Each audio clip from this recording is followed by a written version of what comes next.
Chicago's own Lil Durk, the rap powerhouse who built the family OTF crew from scratch, recently found himself at rock bottom due to severe criminal charges. In a surprising move, Durk publicly apologized to rival rapper Quando Rondo, marking a pivotal moment after years of street drama, betrayal within his own circle, and a murder-for-hire allegation. The apology revealed a side of Durk no one had anticipated, but the real shock came in Quando Rondo's response, extending forgiveness to his longtime adversary and shifting the narrative of their infamous hip-hop feud. For years, Durk and Georgia's Quando Rondo have been at the center of one of rap's heaviest, most tragic stories. What began as local street tension escalated to a nationwide saga, landing Durk in federal custody on serious charges. The timeline of these events traces back to August 2022, when Quando and his cousin, Lulab Robinson, were attacked while parked in a black Cadillac Escalade at a gas station near LA's Beverly Center. Out of nowhere, gunfire erupted, leaving Lulab fighting for his life. He tragically passed away shortly afterward, with Quando walking away from the scene unharmed but shattered. Rumors soon circulated, linking the attack to an altercation from November 2020 in Atlanta. That night, a confrontation between Quando's crew and Durk's OTF crew led to the death of Durk's close friend, King Von. Security footage from the incident shows Von approaching Quando, which triggered a brawl and ensuing gunfire that ended with Von's death, sending shockwaves through the hip-hop world.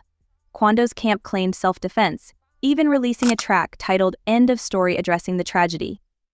Yet, many believe promoting his latest single, Life Goes On, Quando expressed a major shift in perspective, writing, "We didn't enter this music industry just to stay caught up in street beef. We all have families and communities depending on us.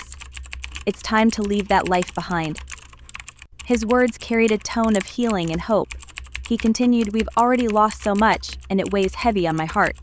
He believed that retaliation was inevitable, especially given Durk's fierce loyalty to Von. Just last week, as Durk reportedly tried to leave the country from Miami International Airport, FBI agents were already one step ahead. He was detained, facing transfer to LA for trial on these charges. Amid all the tension, fans were bracing for a fierce response from Quando. However, Quando's unexpected reaction stunned the community. He posted a message on Instagram, not of retaliation but of forgiveness. "I forgive anyone I had issues with in the past. It's all love from me, praying for everyone." For Quando, losing Lulab was a turning point. He's endured loss before, but this tragedy struck a different chord. As Durk faces trial and Quando contemplates his own future, he seems prepared to close the chapter on street drama for good. In Life Goes On, he raps about the senseless gang violence that has claimed countless lives, saying, "Youngins out here beefing over bandana colors. That's why I put down my flag and picked up a Quran, because life goes on." For both Durk and Quando, loyalty has always been at the heart of their lives, but now they may be rethinking what that loyalty truly means. Lil Durk's bond with King Von was more than music, it was family. Durk didn't just see Von as an artist on his label, he saw him as a brother, someone he could call twin and baby bro. They shared not only the spotlight on stage but also a mutual respect in the streets. Quando Rondo, on the other hand, built his reputation by standing firm with his crew, even when things got intense. However, as tragic losses mount and legacies hang in the balance, Quando seems ready to break free from the cycle. His recent message suggests he no longer wants his career defined by violence or street life, calling instead for peace when many expected retaliation. Durk, too, had been working to turn over a new leaf. Just weeks before his latest arrest, he was vocal about how grateful he was to finally get a fresh start, even sharing with fans that his criminal record was expunged and he was no longer a felon. On September 22nd, Durk publicly thanked his supporters for sticking by him through. The core of this case centers on Durk's long-standing feud with Quando Rondo, an artist who has been at odds with him since 2020. Quando's crew was allegedly involved in the altercation that took King Von's life, making the feud personal for Durk. According to prosecutors, Durk's desire for revenge ran so deep that he reportedly financed a hit on Quando and his circle. Through his legal battles, even tweeting praise to God, saying, "Everybody should get second chances at life. It's about what you do with it. Alhamdulillah, my background wiped clean." For a man who'd lived his whole life entangled with the streets, this was monumental. Durk wasn't just talking the talk, he was actively showing people change was possible. This wasn't Durk's first attempt to shake off his past. His journey has been a tumultuous one, involving years of legal battles, including a 2019 shooting case that threatened to end his career. Throughout, he maintained his innocence, and finally, last October, the charges were dropped. His lawyer, Manny Aurora, remarked that it was unfortunate it had taken so long, but they were relieved to move on. Durk's determination to stay out of trouble was evident. He'd even begun talking about staying sober, something significant for a man once reliant on substances like codeine and Xanax. In June, when paparazzi caught up with him in Malibu, he admitted he was done letting drugs control his life and was ready to embrace a new role, a mentor who could inspire others to stay clean and find purpose beyond street life. But just when it seemed Durk had escaped the shadows of his past, new federal charges surfaced, threatening his freedom once again. The allegations against him are severe, and if convicted, he could face a lengthy prison sentence. Since the beginning, Durk's OTF Only the Family crew has been more than just a music label. It's a close-knit family, a group as much bound by street loyalty as musical ambition. The feds, however, believe OTF's activities go beyond music, alleging that the crew operates as a gang with Durk at the helm, orchestrating their moves to settle scores. The night before the planned hit, Durk allegedly flew out to LA on a private jet with another OTF member. His team had everything arranged: hotel rooms, rental cars, ski masks, everything needed to carry out a professional job. On August 19th, Durk's crew tracked down Quando's black Cadillac Escalade at a gas station near LA's Beverly Center, a risky choice given its high-profile location. Surveillance footage shows two cars, a white BMW and a white Infiniti, tailing Quando's vehicle. Eventually, three masked men stepped out, guns drawn, and fired 18 shots at the Escalade. Tragically, they missed Quando but hit his cousin, killing him on the spot. Following the incident, Durk's team didn't immediately flee. Instead, they went to a nearby In-N-Out Burger, acting as if nothing had happened.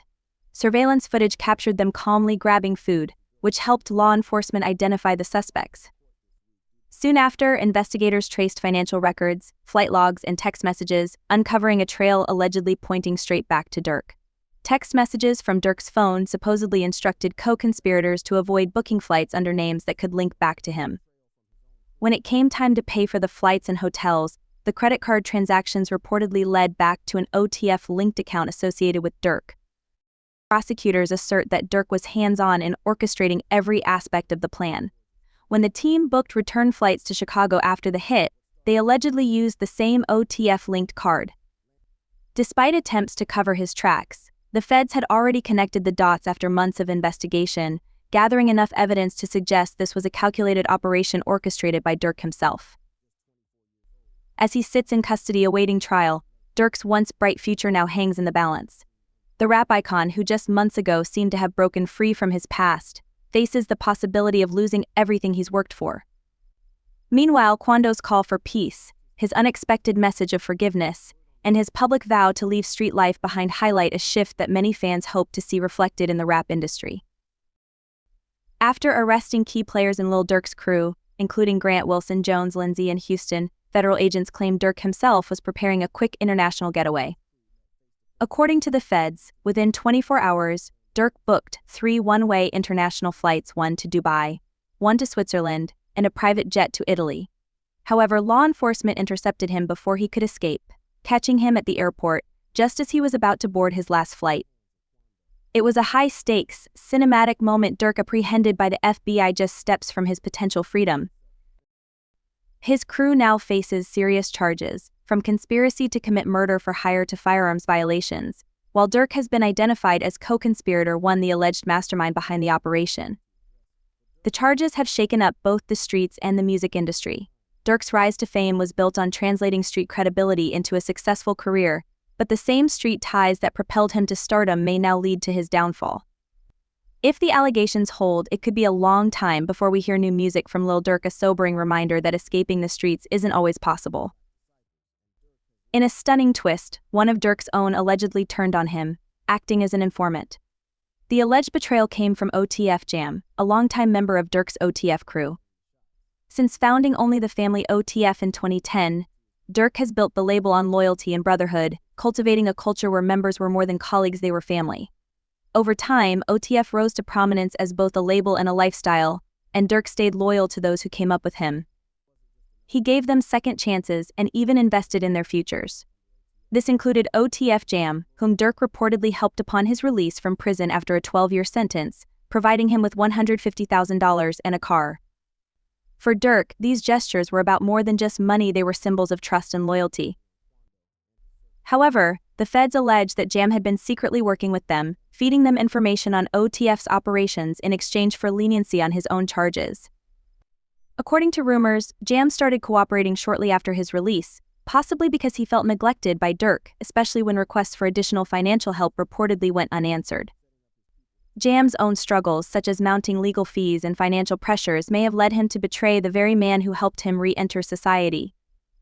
Jam's baby mother even reached out to Durk, seeking additional support, but when no response came, it appears Jam felt abandoned, leading him to cooperate with law enforcement.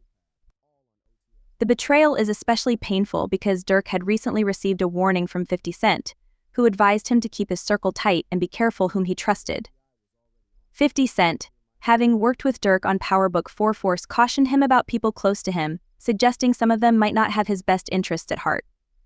Durk was already feeling uneasy after a 2021 break-in at his home, leading him to question how people got his address.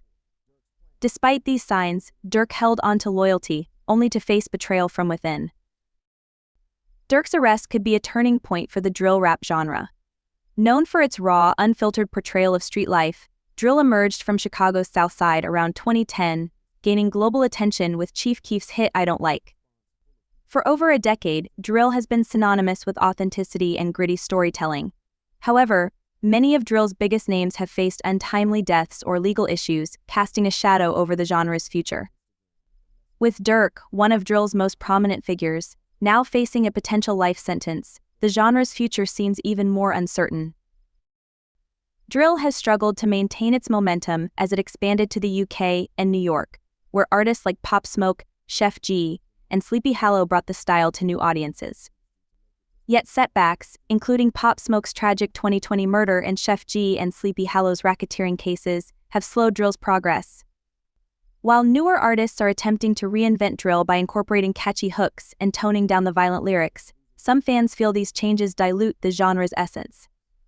The stakes are higher than ever for drill, and Durk's case only underscores the challenges it faces as it navigates a rapidly changing music landscape. As fans and industry insiders alike watch this case unfold, it serves as a stark reminder of the sacrifices and risks involved in staying true to the streets. For Durk and drill rap, the question remains: can you rise above your roots without losing yourself, or does the weight of the streets inevitably pull you back? Hardcore drill fans are voicing concerns that the genre is losing its raw edge, authenticity, and connection to the streets. Among drill's pioneers, Chief Keef stands out as one of the few who managed to escape the endless cycles of violence and legal trouble. Recently, Joe Budden praised Keef on his podcast, pointing to him as an example for other drill rappers caught in challenging situations. Budden noted that Keef redefined his career by leaving Chicago at the height of his popularity, moving to Los Angeles, and evolving into an influential figure in the industry. Keef's choice to distance himself from the environment that defined his early career allowed him to continue making music without his name constantly appearing in criminal headlines. Chief Keef's story has become a cautionary tale for drill artists dealing with mounting legal issues. By stepping back from the street-centered lifestyle, he protected both his reputation and future. His rebranding shows the impact of environment on longevity in music, providing a blueprint for drill rappers hoping to avoid constant legal scrutiny. The recent arrests of high-profile artists like Lil Durk, Young Thug, Sue Surf, and YFN Lucci II_, a growing trend of law enforcement's focus on hip-hop, and the blurred lines between storytelling and real-life conflicts depicted in drill music. This crackdown is not just a legal battle but has sparked a shift in public perception and policy. Community leaders, neighborhood associations, and city councils are increasingly critical of drill music, associating it with gang activity and violence. New York City, for example, has imposed restrictions on drill shows, with venues refusing to host these events out of fear of violence spilling over into their spaces. Lil Durk's potential conviction could mark a turning point for the genre. Without mainstream figures like him to propel drill forward, there's a real risk that the genre could fade into a niche subculture reminiscent of horrorcore's decline in the 1990s. While a core of die-hard fans will likely keep drill alive, its gritty, unfiltered storytelling may no longer resonate widely as hip-hop shifts away from overt depictions of violence. For emerging drill artists like 41 and Raw Swish, the landscape is challenging. Without substantial industry support or major endorsements, their efforts to sustain the genre face significant obstacles. Some fear that as fewer mainstream drill artists remain to represent the genre authentically, drill may eventually transform into something unrecognizable or fade away altogether. As the hip-hop industry continues evolving, drill's future remains uncertain, caught between cultural shifts and institutional pushback.